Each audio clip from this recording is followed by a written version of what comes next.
noite a todos os irmãos, eu desejo que a paz de Jesus esteja com você. Segundo Samuel, capítulo 23, versículo 9 e versículo 10, assim diz a palavra de Deus. Depois dele, Eleazar, filho de Dodô, filho de Aiô, entre os três valentes que estavam com Davi, quando desafiaram os filisteus, ali reunidos para a peleja, enquanto os homens de Israel se retiravam, este se levantou e feriu os filisteus, até lhe cansar a mão e ficar pegada à espada. Naquele dia o Senhor operou um grande livramento. O povo voltou para junto de Eleazar somente para tomar o despojo. Palavra de Deus ao nosso coração, feche seus olhos. Bendito és tu, eterno nosso Deus, Rei de todo o universo, sua palavra dura para sempre. Bendito é o teu nome e o seu reino jamais terá fim. Fale conosco de forma clara, concisa e poderosa. Fala não o que nós queremos ouvir, mas fala o que nós precisamos ouvir. Por isso, humildemente, nos abrimos e pedimos, exorta, ensina e edifica. E que ninguém saia daqui do mesmo jeito que entrou. Te agradecemos em nome do teu Filho Jesus, para a sua honra e glória. Amém. O excêntrico conjunto de livros conhecido como Bíblia Sagrada tem, dentre tantas peculiaridades, uma que me agrada. A Bíblia é um livro que fala muito de poucos e pouco de muitos. Dentre estes que a Bíblia fala muito, dentre estes poucos que a Bíblia fala muito, estamos diante de um deles. Davi é muito mais, ou foi muito mais, do que um monarca. Davi foi muito mais do que um adorador, um compositor, um salmista. Muito mais do que um guerreiro, muito mais do que um grande político. Davi é uma referência para milhares de pessoas nos últimos 3.000 anos. Muito mais do que isso, Davi é a prova cabal do que Deus pode fazer na vida de alguém. Se Deus pôde exaltar e engrandecer este homem, também está provado que este mesmo Deus que exaltou e que eternizou o nome de Davi, não muda, está aqui no nosso meio através do Espírito Santo. Amém. Da mesma maneira, o grande rei é um homem único em sua história, pelas façanhas realizadas e pela glória única de conseguir consolidar um país inteiro debaixo de um só reinado. O rei Davi é um homem notável e um dos poucos citados pelo próprio Jesus em suas teses e exegeses e explanações nos púlpitos de Israel de 2000 anos atrás. O texto que nós acabamos de ler, senhoras e senhores, é o penúltimo capítulo do segundo livro de Samuel, que em toda a sua decorrência dedicou a expor para a humanidade a história deste grande homem chamado Davi. No capítulo 23, que é o penúltimo, na cabeça dele, em alguma das Bíblias expostas aqui nas mãos de vocês, está escrito na cabeça do verso do capítulo 23, uma frase dizendo as últimas palavras de Davi. Talvez esteja assim na sua. Que de forma equivocada, podemos imaginar que foram as últimas palavras em vida de Davi, que, como eu já disse, é um equívoco, porque as últimas palavras de Davi não foram essas. Eu poderia tentar melhorar o entendimento do texto, que nos dá abertura para vários entendimentos, e definir dizendo as últimas palavras públicas de Davi. Aí seria melhor, porque essas não foram as últimas palavras no leito de morte. O texto do capítulo 23 é a narrativa de uma parte de um discurso público que o monarca fazia uma vez por ano. Para quem não sabe, Davi foi rei durante 40 anos. Se temos um discurso por ano público, 39 são ausentes, apenas esse eternizado pela Bíblia. E diga-se de passagem, o último deles, porque foi no intervalo de um discurso e outro que Davi de Melech, o rei Davi, veio a entrar em óbito. A Bíblia oculta como Davi morreu, porém, a Bíblia nos dá rastros de entendimento para uma mente que trabalha na linha da coerência. Diz que Davi era velho e avançado de dias. A Agadá, que é o livro da cultura judaica, paralela à Bíblia Sagrada e que explica muita coisa que a Bíblia não explica. Esse livro histórico diz que quando Davi ainda era moço, ele perguntou para Deus qual era o dia que ele ia morrer. Não é o dia, mês e ano, qual o dia da semana que ele ia morrer. Então, o mesmo livro, narrando essa história, diz que Akadosh Baruch Hu, o santo e o bendito, disse para o rei Davi que ele ia morrer num sábado. Desde então, nunca mais Davi saiu de casa no sábado. Davi mandou construir uma fortaleza dentro da fortaleza de Jerusalém. Jerusalém é uma cidade murada em cima de uma montanha. Dentro dessa cidade murada, ele construiu uma outra fortaleza, chamada de Cidadela de Davi. Era onde ele morava. E foi lá, no seu palácio, que o rei Davi mandou construir uma torre de oração. Daí vem a cultura das torres monumentais em sinagogas, igrejas e mesquitas. Daí se vem a cultura de construir torres de oração, porque Davi construiu a primeira há 3.000 anos atrás.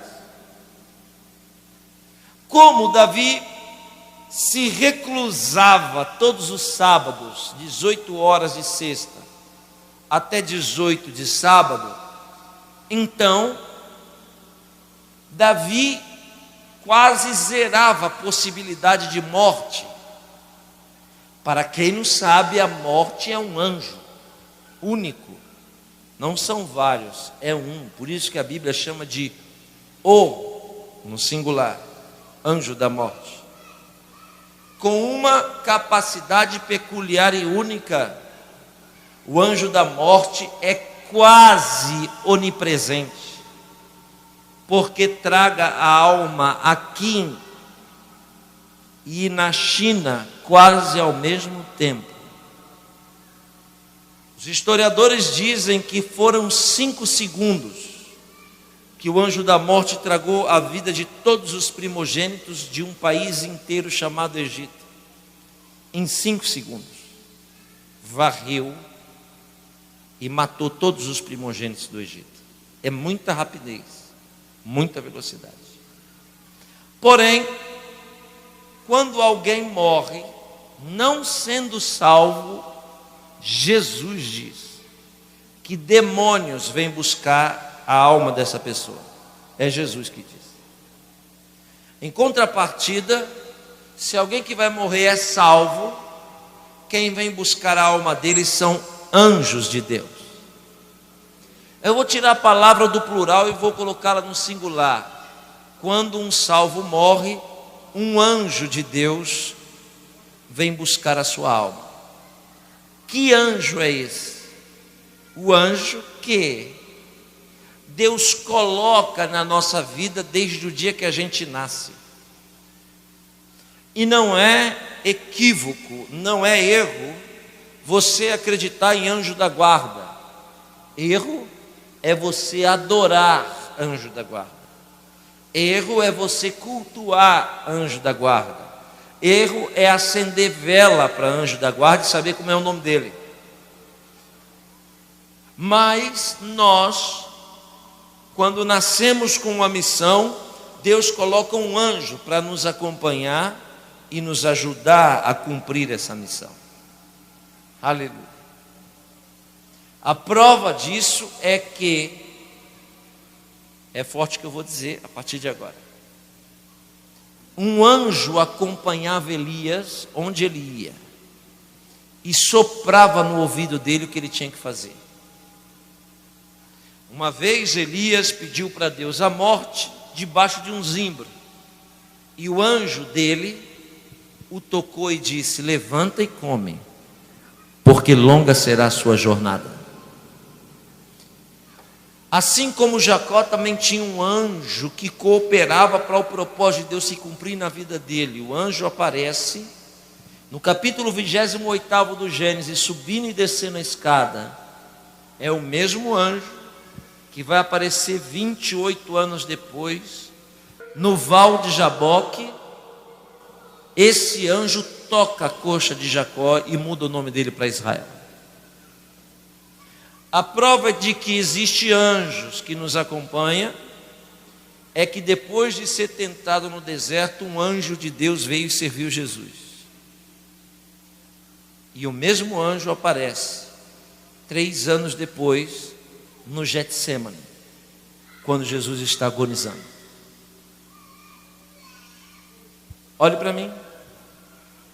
A prova de que existe anjos cooperando para o nosso bem, para o propósito de Deus se cumprir na nossa vida, redobre sua atenção, é que o anjo de Pedro liberta ele de dentro da cadeia.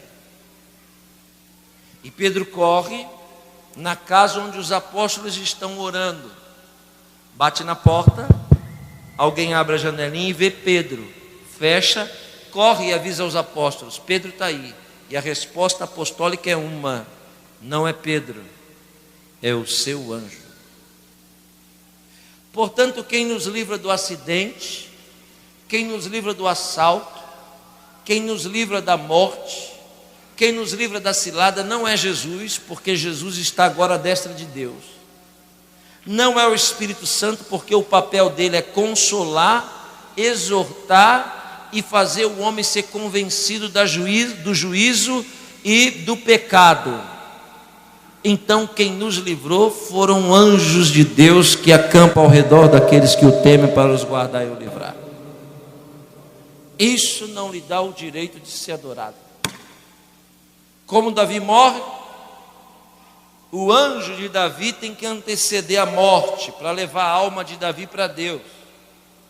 E a história paralela diz que no dia que Davi morreu, ele estava meditando na palavra, e o anjo dele, na escada da torre, a história diz que o anjo faz um barulho na escada da torre, e Davi abandona o estudo da palavra e por curiosidade vai ver que barulho é aquele.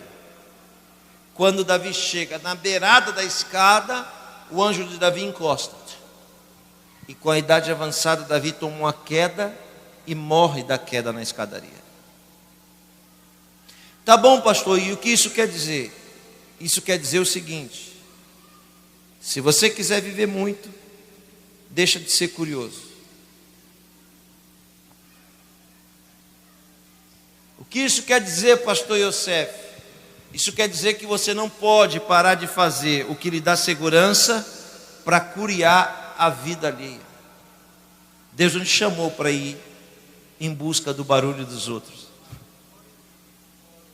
Aleluia.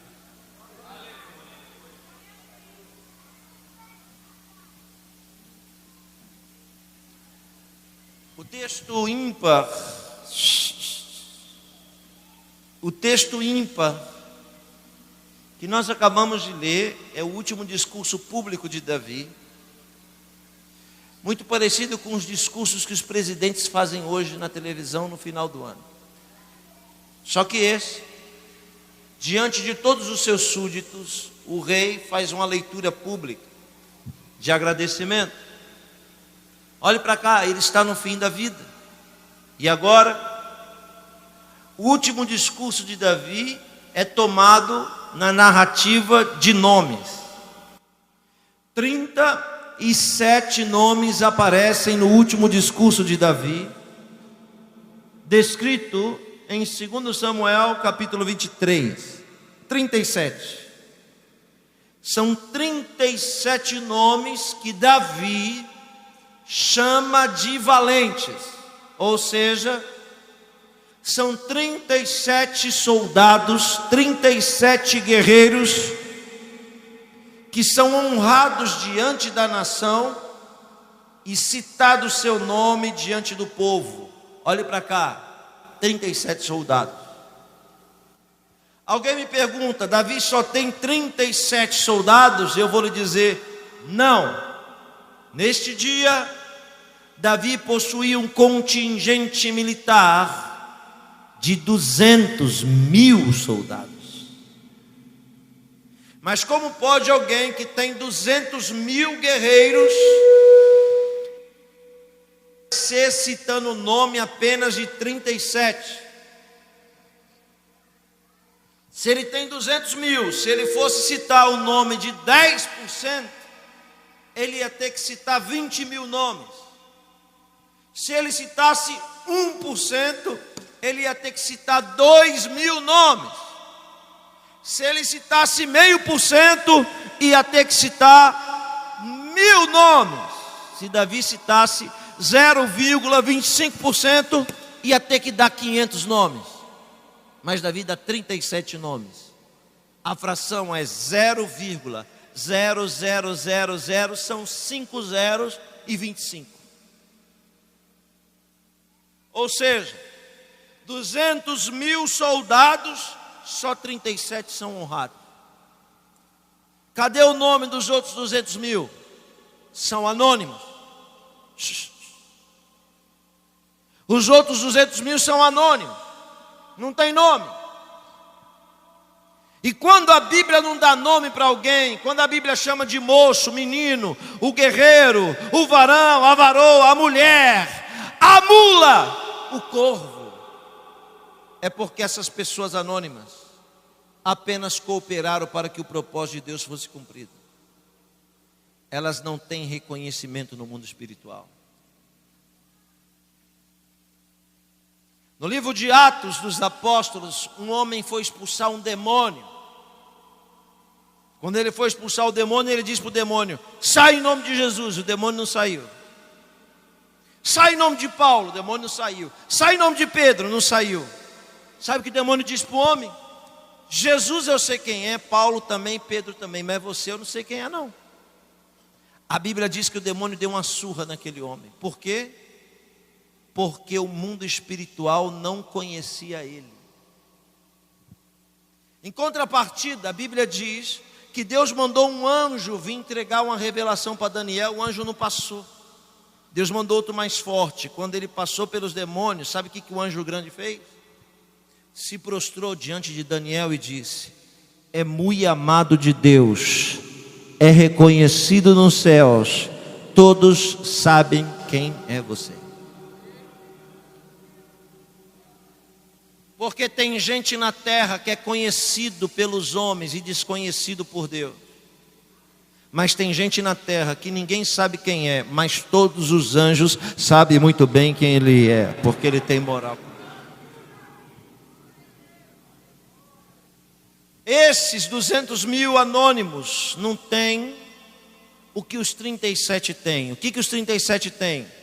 Quando a Bíblia dá nome para alguém, Paulo, João, Pedro, Davi, quando a Bíblia dá nome para alguém, a Bíblia está falando de um ministério. Olhe para mim. Yosef Akiva não é só um homem, mas é um ministério encarnado num homem. Sabe por quê? Porque um dia essa matéria vai deixar de existir, mas a obra que Yosef Akiva fez vai ficar. Quando alguém tem ministério, o nome da pessoa, as pessoas nunca viram ele, não sabem quem ele é, mas o nome alguém vai dizer assim: ouvi dizer que esse fulano é isso, que esse fulano é aquilo, que esse ciclano é aquilo. O nome disso é ministério. E o que é ministério? Redobre a atenção, eu estou dando um exemplo de mim para não falar de você, que eu não te conheço. Então eu não posso falar dos outros, tenho que falar de mim. Preste atenção. O que é ministério? É uma capacidade extraordinária. Diga comigo, ministério. Mais forte, diga ministério. É uma capacidade, mais forte, é uma capacidade extraordinária. Diga sobrenatural. Então quer dizer que não é natural no ser humano. Ministério não se compra em faculdade. Não existe a palavra ministério como matéria em Oxford, em Harvard, na UFRJ, na USP, na Unicamp, na UFCE, em nenhuma faculdade. Não existe ministério para comprar em banca de jornal, nem em prateleira de supermercado. Ministério é algo que Deus dá para o homem. Isso é um mistério inexplicável. Aleluia. Redobre sua atenção. 37 tem ministério, que é esse poder de ação dentro do corpo. Quer ver o que é ministério? Alguém aqui já ouviu falar em Benihim? Quem já ouviu falar em Benihim, levante a mão. Ok, quem já ouviu falar em Billy Graham, levante a mão. Quem já ouviu falar em Paulo Leivas Macalão, levante a mão. Quem já ouviu falar em Enéas Tonini, levante a mão. Está vendo? Tudo isso é nome de ministério, porque alguns do que eu falei já estão mortos. Isso é ministério. Só tem um detalhe. Vai no boteco ali da esquina e pergunta quem foi Paulo Leivas Bacalão. Vai agora no forró que tem ali do outro lado e pergunta quem é Benihim, quem é Billy Graham. Nenhum ímpio sabe. Sabe por quê? Porque a atuação do ministério é interna. É dentro das paredes do corpo. Ou seja, ministério tem limite de ação. É forte, hein? Em contrapartida, redobre sua atenção que a mensagem vai começar daqui a 10 minutos. Em contrapartida, existe algo que Deus dá para o homem que é maior que o ministério. Este poder que Deus dá para o homem é uma capacidade de ação ilimitada, que rompe as paredes da religião. O nome disso é legado. Diga bem forte. Mais forte. O que é um legado? Legado é Deus usar alguém sem linguagem religiosa para abençoar todo tipo de gente além das paredes da religião. Aleluia. Sabe o que é legado? Olhe para cá, vou lhe dar um exemplo. Legado é um negro nos Estados Unidos na década de 60. Para quem não conhece o quadro histórico dessa época, negro na década de 60 nos Estados Unidos não poderia ter cargo público. Quem não conhece o quadro histórico da época, negro nos Estados Unidos era 92% de pobres de todo o país. Na década de 60, negro não misturava com branco. Se tem um negro sentado no ônibus na América do Norte, na década de 60, e um branco entra, o negro tem que se levantar e dar lugar para o branco. Na década de 60, negro não pode ter cargo público na América do Norte. Então já existe um preconceito que nós chamamos de racismo, pesado, diferente de hoje. Preste atenção. Se já existe um preconceito com o negro, há 50 anos atrás, 54 anos atrás, olhe para cá, imagina um negro crente.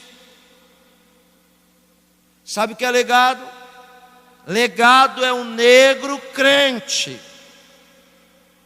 pastor de uma paróquia com 60 pessoas. Olha o que é legado: abandonar as paredes da sua igreja no subúrbio dos Estados Unidos, e sem internet, sem Facebook, sem Twitter, sem televisão, sem rádio, esse negro juntar milhões de pessoas em frente à Casa Branca e dizer: I have a dream. Eu tenho um sonho. Um pastor negro dizer: e pode ser que eu não veja esse sonho se concretizar, mas vai chegar o dia que nós teremos um presidente negro neste país. Foge da sua realidade, né? Desalcança do nosso entendimento, né? Porque hoje, com tantos anos de república, nós brasileiros não temos um presidente negro, nunca tivemos. E meu sonho é ver um. Não estou fazendo campanha política, não. Vai ser o senhor? Eu queria que fosse o ministro Joaquim. Que o ministro Joaquim bota para lascar, não bota? Mas o senhor está com fé, hein, varão? Está com fé. O senhor vai ser o presidente e o pastor ali o vice, né? Recebe. Ou seja, o mundo inteiro ficou sabendo e conheceu, e deu nome para filho, e deu nome de rua para o pastor protestante Martin Luther King. Isso é legado. O legado é o poder de profetizar para fora das portas da igreja. 3 dos 37 homens têm algo maior que o ministério, tem um legado. Sabe por quê? Porque 34 Davi só cita nome, 3 Davi cita nome e cita as obras que ele realizou. O segundo deles é o que nós lemos: Eleazar, filho de Dodô, filho de Auí. E olha só o contexto do texto. A Bíblia diz que desde quando Israel conquista a Palestina, Canaã, 7 povos estavam lá quando Josué e Calebe adentrou a terra santa. Os amorreus, os heteus, os jebuseus, os filisteus, tudo que era estava lá. 7. De Josué e Calebe até Davi são 500 anos. Dos 7 povos, 6 já não existia mais, só um. Uma pedra no sapato de Israel: os filisteus. Os filisteus eram diferentes dos outros 6 povos. Os filisteus eram bárbaros. Sabe o que é bárbaro? Bárbaro é um povo que não tem lei. Bárbaro come carne de boi e carne de gente. Bárbaro não importa se a carne é do boi ou se é de gente, o que importa é que é carne. Bárbaro é alguém que conquista um povo, e não só conquista o povo, destrói a cultura, estrupa as mulheres e mata os homens. Bárbaro é alguém que não tem coração, que não tem sentimento. Os filisteus eram os únicos dos 7 povos bárbaros. E pior, com uma disfunção genética que o diferenciava de todos. O mais baixo filisteu tinha 3,10 metros de altura. 6 dedos em cada mão, 6 dedos em cada pé. Moravam onde hoje o território é chamado de faixa de Gaza, litoral do extremo sul do Estado judeu moderno. Adoravam um Deus que era metade peixe, metade gente, chamado Dagon. A Bíblia gastou quase 1000 anos falando desse povo. Foi o único povo de Canaã que conseguiu humilhar Israel várias vezes. Nos dias de Davi, os filisteus eram os inimigos número 1 de Israel. Quem está me ouvindo, diga amém. Olha a mensagem começando agora. Então, pelo fato dos filisteus serem grandes demais, Israel criou um método de batalha contra eles. Por quê? Porque o contato direto certamente seria a derrota do povo hebreu. Ora, porque os filisteus eram grandes. Então, os hebreus criaram uma nova estratégia de guerra. Não travavam a batalha direta contra os filisteus, mas desenvolveram uma habilidade de escape muito grande. Preste atenção nessa regra. Todo aquele que é grande demais também é vulnerável demais. Todo aquele que é grande demais também é lento demais. Todo aquele que é pequeno demais é mais rápido do que o oponente. Todo aquele que é pequeno demais não entra com compromisso de vencer. Então, o pequeno ganhando, para ele é lucro, porque ele já parte com não. Aleluia. Ou seja, já vai para a guerra sem um compromisso de vencer, porque é notável o tamanho do adversário e a derrota certamente vai vir. Você não entendeu o que eu disse, eu vou repetir de novo. Tudo que é grande, tudo que tem mais volume, chama mais atenção e fica mais vulnerável. Tudo que é pequeno é mais rápido. Por isso que uma igreja muito grande é alvo mais fácil para o diabo. Por isso que uma igreja pequena dá trabalho para o diabo. É muito mais fácil você matar um hipopótamo do que um rato. Porque o hipopótamo não tem a mobilidade que um rato tem. É claro que pelo fato do rato ser menor, você pode ter o confronto com ele, mas hipopótamo você não pode. O fato de não ter o confronto não quer dizer que você não vai lutar. Olha que coisa. Porque você pode guerrear sem confrontar. Davi não encostou um dedo em Golias e derrubou ele à distância. Por quê? Porque era grande e vulnerável. Aleluia. Por causa disso, os israelitas conseguiam escapar dos filisteus. Preste atenção no contexto do texto. Suponhamos que Israel está ali no púlpito, ó. Olha onde Eleazar vai entrar. Israel está ali no púlpito. Os filisteus estão aqui, ó, no sul. Israel está na parte central do país. Como os filisteus vão cercar Israel se Israel escapa fácil? Qual vai ser a armadilha para pegar Israel? Olhe para cá, olha só o texto agora. Os filisteus demoraram 4 meses para fazer uma emboscada. 4 meses. Porque o diabo não tem pressa. Então, olha o que os filisteus fazem. Lá está Israel no púlpito, ó. Os filisteus costeiam todo o litoral de Israel em sentido norte. Chega aqui em cima, olha lá Israel, ó. Chega aqui em cima, costeia a fronteira com o Líbano. Vai para esse lado, olha lá Israel, ó. Chega aqui, costeia a fronteira com a Síria.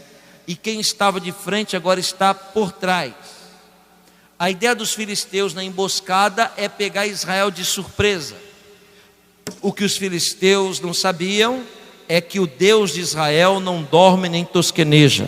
Que o Deus de Israel é aquele que se antecipa para dar o livramento para aqueles que Ele ama.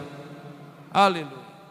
Por isso eu estou falando debaixo dessa unção, debaixo dessa palavra, debaixo dessa qualificação espiritual, que hoje é noite de livramento de Deus para alguém, e que Deus está cortando o laço do passarinheiro, está quebrando o arco, a flecha, despedaçando e jogando a carruagem no fogo.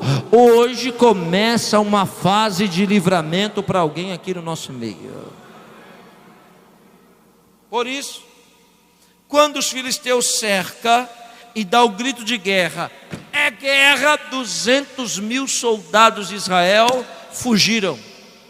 É o que a Bíblia diz. Quando os 200 mil fugiram, os 37 valentes ficaram com Davi. É forte.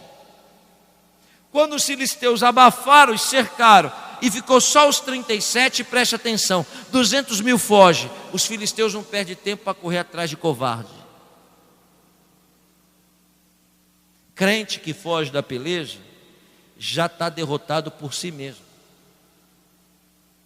Porque Deus nos chamou para a guerra. Deus nos chamou para a peleja. E se a gente fugir dessa peleja, o adversário não precisa nem lutar com a gente, que a gente mesmo já se derrotou a nós mesmos. Por isso que Deus está descendo aqui através do Espírito Santo para lhe dizer: não seja frouxo, e você não seja covarde. Eu te chamei para lutar, não te chamei para ser um desertor, não te chamei para fugir no dia da aflição, porque se no dia da tua aflição você for frouxo, quão pequenas serão as suas forças. Deus está te dando hoje força para lutar. Deus está hoje te preparando para a guerra. Onde estão aqueles que acreditam no que eu digo?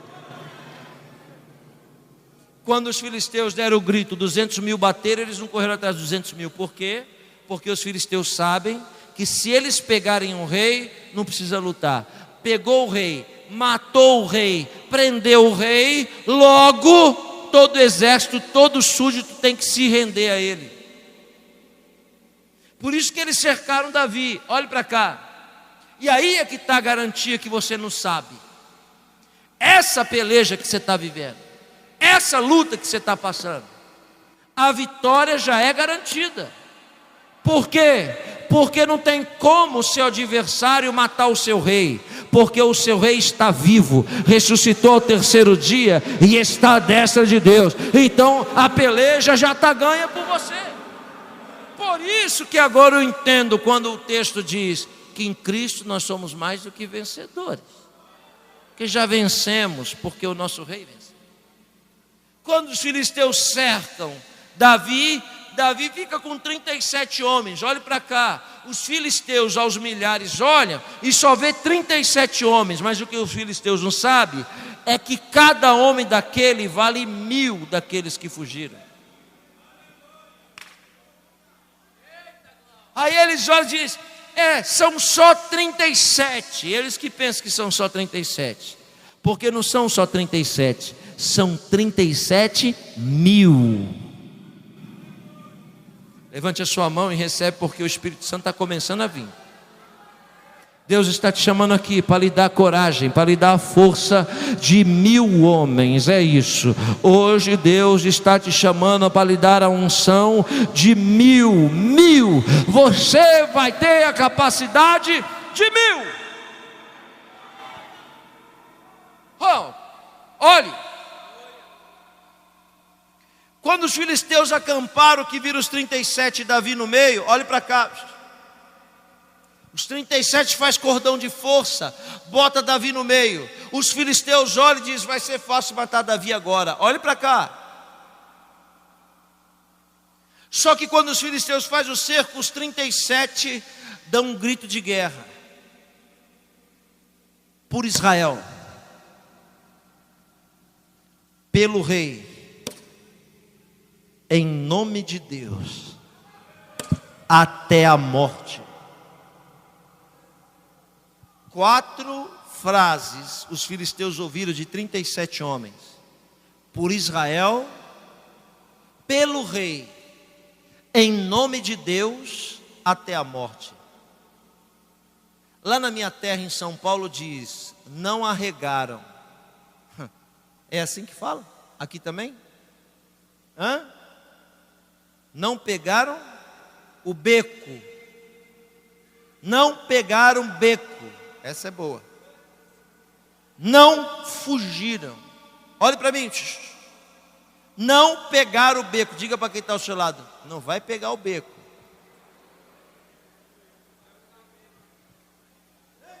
Aleluia.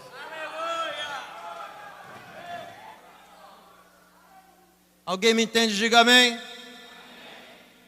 Os filisteus, quando viram os 37 encarar a guerra, ficaram assustados. Olhe para cá. Se eu estou em São Paulo, preste atenção, trânsito.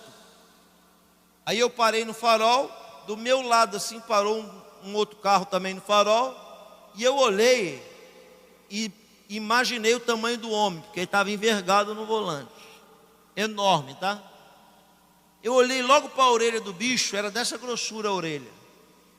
Falei, rapaz, isso aí deve brigar mais do que um pitbull. Parado no farol, daqui a pouco eu ouvi o barulho. Pum! Na traseira do gigante. Falei, tadinho de quem bateu. Fiquei olhando a cena, irmão. Quem bateu era um pardal menor do que eu, dentro de um Ford Ka. Rapaz, esse gigante desceu do carro assim, ó. Ele nem andava direito, com um peitão assim, cheio de tatuagem. Falei, vai matar. Mas vai matar, vai moer. Daqui a pouco, rapaz, o pequenininho desceu, foi diante do gigante, do grandão, e o grandão gritou com ele. Quando o grandão deu um grito, o pequenininho falou assim, qual que é o problema, amigo? E eu fiquei vendo aquilo e pensando, quando ele falou qual o problema, o gigante ficou, como diz lá na nossa terra, cabreiro.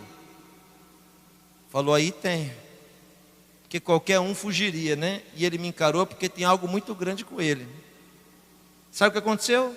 O grandão murchou e disse, vamos conversar. Falei, isso é uma boneca.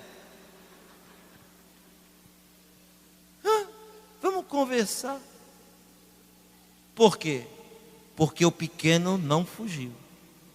Podia até ser que o pequeno não tivesse nada, mas porque ele foi valente, ele deixou o oponente preocupado.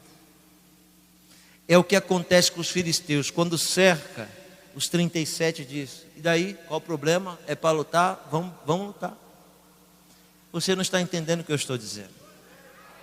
Eu estou dizendo que todo gigante que te oprime, tudo que é grande que te pressiona, essa luta que você está vivendo, você não pode fugir dela, você tem que encarar ela, ainda que você esteja com medo, ainda que você seja menor, ainda que você seja mais fraco, você não pode arredar, você tem que encarar ela porque Deus está contigo. Aleluia! Quando os filisteus cercam, olha só, os 37 aqui armando para lutar sozinho. Um dos 37, Eleazar, se desloca da guarnição aqui, ó, a guarnição está lá, vem aqui, vira para a guarnição e se ajoelha diante de Davi, dizendo, meu rei, tira a espada da bainha e finca na perna aqui, ó, do lado da perna. Meu rei, eu te peço, te imploro, por favor, permita que eu lute sozinho contra os filisteus. Os outros 36 junto com Davi olharam e falaram, ficou maluco, porque nós estamos aqui se tremendo todo, e esse rapaz está dizendo que ele quer lutar sozinho. Ô Eleazar, quer lutar sozinho por quê? Aleluia. Eleazar deve dizer, e eu estou conjecturando, sabe por quê, meu rei? Porque durante toda a minha vida, desde o dia que eu te vi derrotando Golias, eu pensei comigo, foi para isso aí que eu nasci. Eu nasci para matar gigantes. Eleazar deve ter dito com a espada fincada, durante toda a minha vida, eu estou me preparando para esse dia. Essa é a minha oportunidade, essa é a minha chance. Deixa eu lutar, Senhor.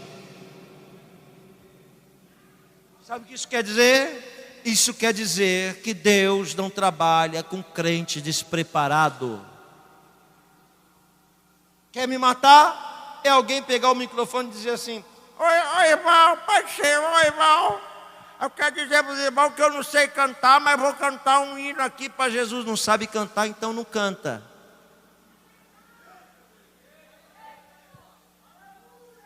Falsa humildade.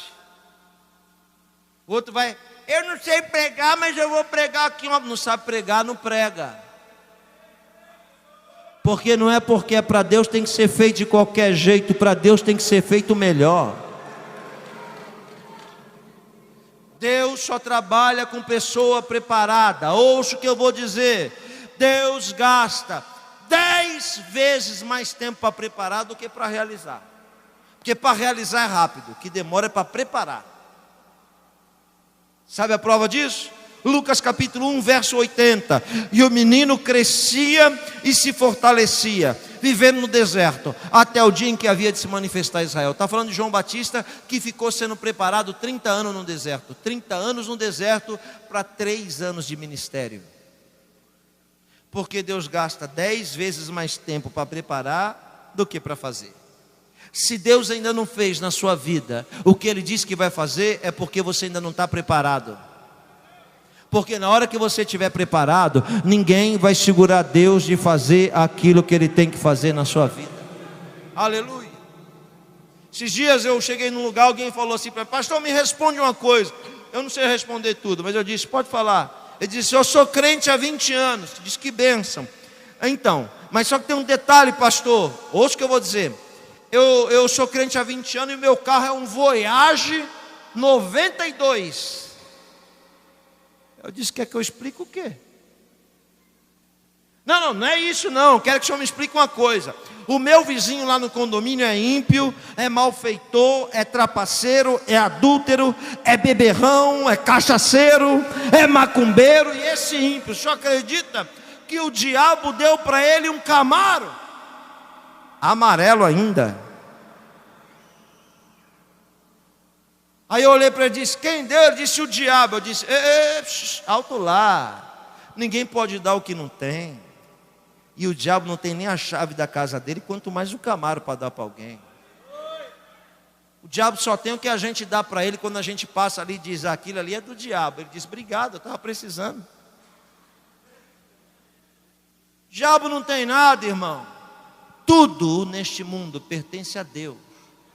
O livro do profeta Ageu diz: meu é o ouro, minha prata. E o mesmo Davi no último salmo diz: riquezas e glórias vêm de ti, tu dominas tudo e na sua mão está a força e o poder. Aí o crente olhou para mim e disse: então quem deu para o meu vizinho foi Deus? Eu disse: yes.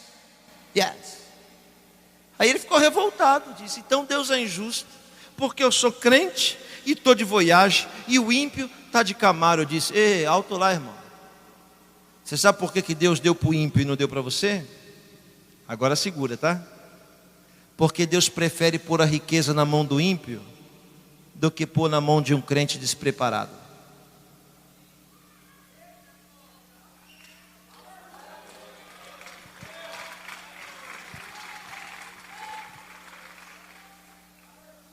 Tem gente que não entendeu, né? A riqueza na mão do ímpio, ele vai pisar nos outros, vai humilhar os outros, vai chutar os outros, mas ele é ímpio, ele pode. O crente despreparado com riqueza fica pior do que o ímpio. E aí ele vai blasfemar o nome de Jesus. Então, para esse crente não ir para o inferno de Camaro, Deus deixa ele de bicicleta.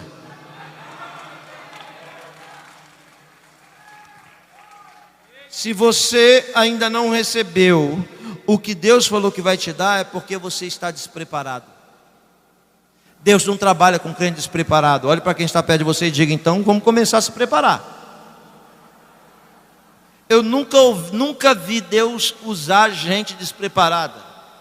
Olhe para mim. Vou falar com modéstia, mas diante de Deus.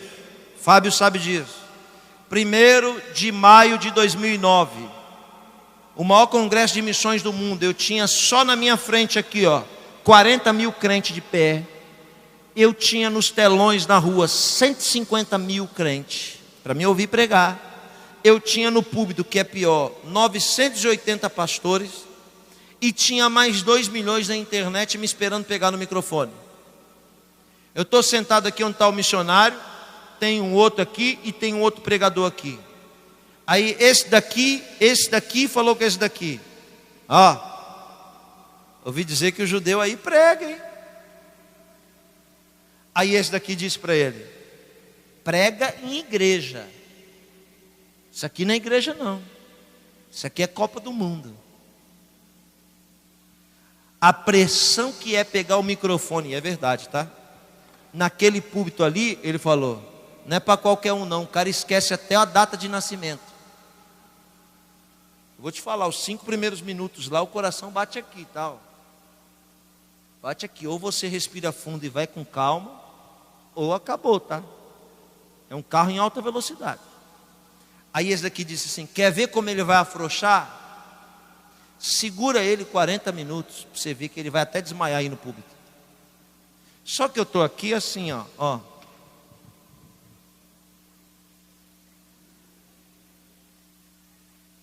Tem um ditado italiano que diz: il male di avvoltoio è il pensare che la onça è morta. Sabe o que é isso? O mal do urubu é achar que a onça está morta.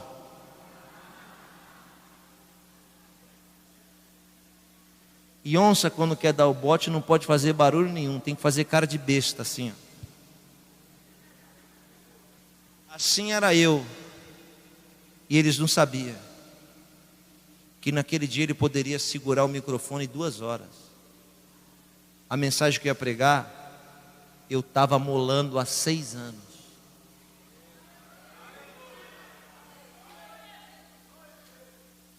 Ouça bem o que eu vou lhe dizer. Eu ia pregar a mensagem da arca. Eu não sei se alguém aqui já ouviu. Já ouviu? Quem já ouviu a mensagem da arca? Então vocês sabem o que eu estou falando, não sabe? Sabe, né? Os outros que nunca viram não sabem. Quando eu ia pregar essa mensagem nas igrejinhas pequenininhas, sabe o que os irmãos falavam? É muita Bíblia.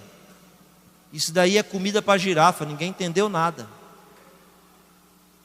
Comida para girafa por quê? Porque o povo era baixinho e não aguentava o alimento. Não alcançava o alimento. Para que você está pregando essa comida forte desse jeito? Eu dizia: isso aqui, eu estou amolando a espada para o dia do gigante. Que vai chegar um dia que eu vou usar essa mensagem. E eu vou lhe dizer com toda humildade: a mensagem da arca é a mensagem mais vendida da história dos gideões missionários.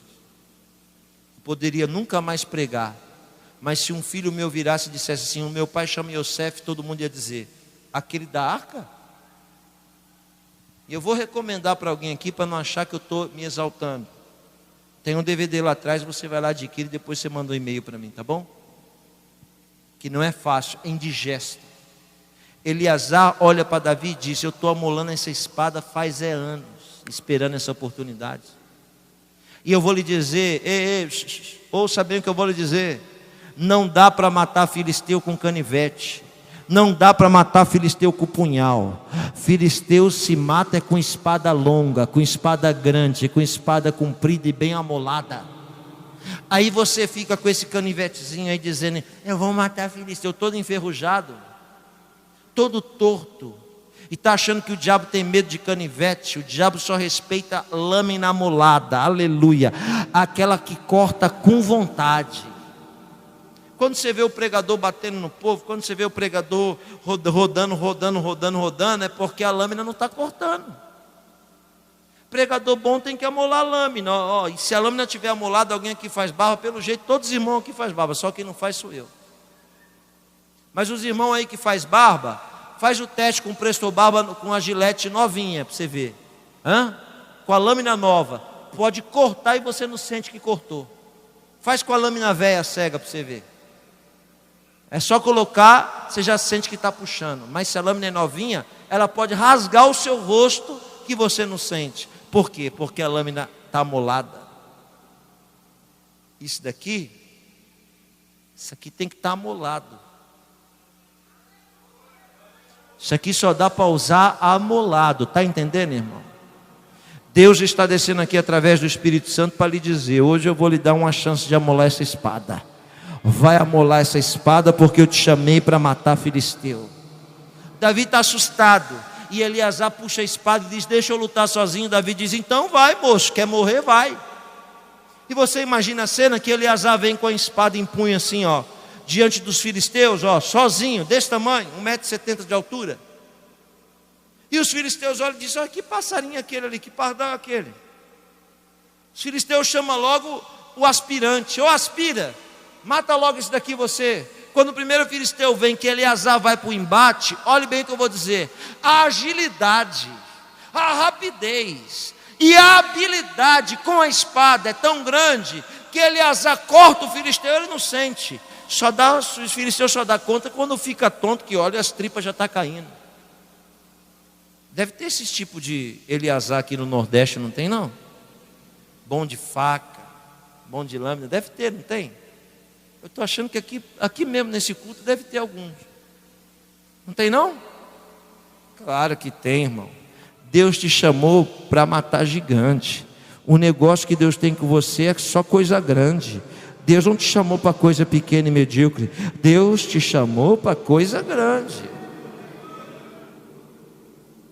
O segundo vem, ele rasga. O terceiro vem, ele rasga. Alguém já assistiu um filme aqui? Como é que é o nome do filme, Fábio? Cadê o Fábio? Está na cantina, Fabinho? Como é que é o nome? Como é que é o nome daquele filme lá? Não é esse não. Troia. Alguém aqui já assistiu Troia? Quem já assistiu Troia? Levante a mão bem alto aí. Tem um guerreiro lá chamado Brad Pitt. Aquiles. É Aquiles, não é? Já assistiu? Já assistiu Aquiles? Um soldado só chamado Aquiles bota terror em todo o exército do inimigo. Sabe por quê? Habilidade para luta. Eu acho que esse filme de Troia aí, que é mitologia grega, foi tirado da história de Eleazar. Porque eu acredito que Eleazar era semelhante àquele homem. Ele começou a rasgar o primeiro, rasgar o segundo, rasgar o terceiro, e foi rasgando, e foi rasgando, e foi rasgando. Eu vou lhe dizer uma coisa: só dá medo até o primeiro filisteu cair. Depois que o primeiro filisteu cai, aí você pega gosto para matar filisteu. É isso que eu estou lhe dizendo. Não tenha medo, porque o primeiro filisteu vai cair essa semana agora, e depois você vai começar a pegar gosto para derrubar filisteu. Deus te chamou para derrubar filisteu. Não tenha medo de coisa grande, porque Deus te chamou para coisa grande. A Bíblia diz que o homem lutou tanto em um dia, que o sangue do filisteu fez a mão ficar grudada na espada. Os filisteus não aguentaram e fugiram de medo, que o homem estava possesso, e crente fica possesso também, possesso do Espírito Santo. Estava com tanto poder sobre ele que ele derrubou os filisteus. Sabe o que aconteceu? Quando o último filisteu foi embora, os 200.000 voltaram e disseram: yes, Eleazar, a gente não estava aqui, mas a gente estava orando, viu? Torcendo por você, Eleazar. Ai. Quem te abandona no dia da batalha não é teu amigo não, tá? Quem te abandona no dia da batalha e volta no dia da sua vitória não é teu amigo, é invejoso seu. Eu estou dizendo que todo mundo que te abandonou no dia da guerra vai ter que voltar para ver a sua vitória. E eu estou dizendo que vai ser no primeiro semestre de 2014. Eles voltaram, não foi por causa de Eleazar não, foi porque estava de olho no despojo. O que é o despojo? O despojo é a recompensa da guerra. Ou seja, o exército que perde, tudo que ele tem é transferido para o exército que vence. Então toda a riqueza dos filisteus tem que ser transferida para o exército de Davi. E os 200.000 voltaram para pegar a riqueza. Só que Davi se levantou e disse: alto lá, como é que vocês vão receber despojo se vocês não lutaram? Está entendendo a regra ou não? A luta é por causa da recompensa. E não tem recompensa para quem não luta. Porque se tem uma coisa que não funciona com Deus é malandragem. Os 200.000 vieram, Davi disse: os 200.000 aí, recolhe todo o despojo de guerra. E todo o despojo de guerra agora vai ser dado para Eleazar, porque foi ele que venceu sozinho. E todos aqueles homens carregaram toda a riqueza de guerra e deram para Eleazar. Neste dia do discurso, Davi está dizendo para toda a nação: Deus me salvou usando Eleazar. Eleazar sozinho derrotou todos os filisteus que nos cercaram. Aleluia. É forte. A história paralela que eu acabei de citar diz que, olhe para mim, A história paralela diz que Davi mandou cunhar, sabe o que é cunhar? Mandou cunhar 37 moedas, 3.000 anos atrás, de ouro. Cada moeda, olha só os valores, cada moeda valia 200.000 moedas normais, porque eram 200.000 guerreiros e uma moeda única. Ele mandou fazer 37, que é o número dos valentes do batalhão de elite. Só que nas 37 moedas cunhadas, ele mandou colocar o nome de Eleazar com candelabro e dizendo: tributo a um herói. Quando você pega o seu dinheiro, lá deve ter a foto de alguém que fez algo em prol a este país. Sempre se coloca a face de um guerreiro no dinheiro. Davi fez isso em relação a Eleazar. Olhe para cá, 1810, britânicos arqueólogos estão escavando a faixa de Gaza a fim de buscar vestígios, preste atenção, de provas da existência de homens da Bíblia. Preste atenção, 1810. Sabe o que eles encontraram 5 metros abaixo da terra? Encontraram uma moeda de ouro, escrita: tributo ao herói Eleazar.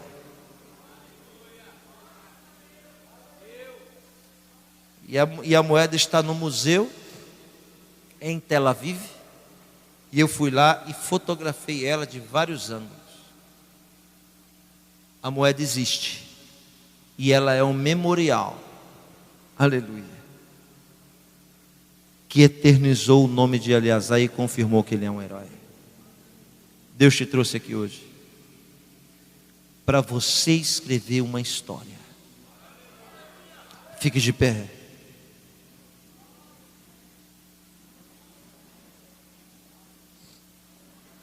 Feche os seus olhos. Põe uma mão no seu peito. E se você é canhoto, levante a esquerda. Se você é destro, levante a direita.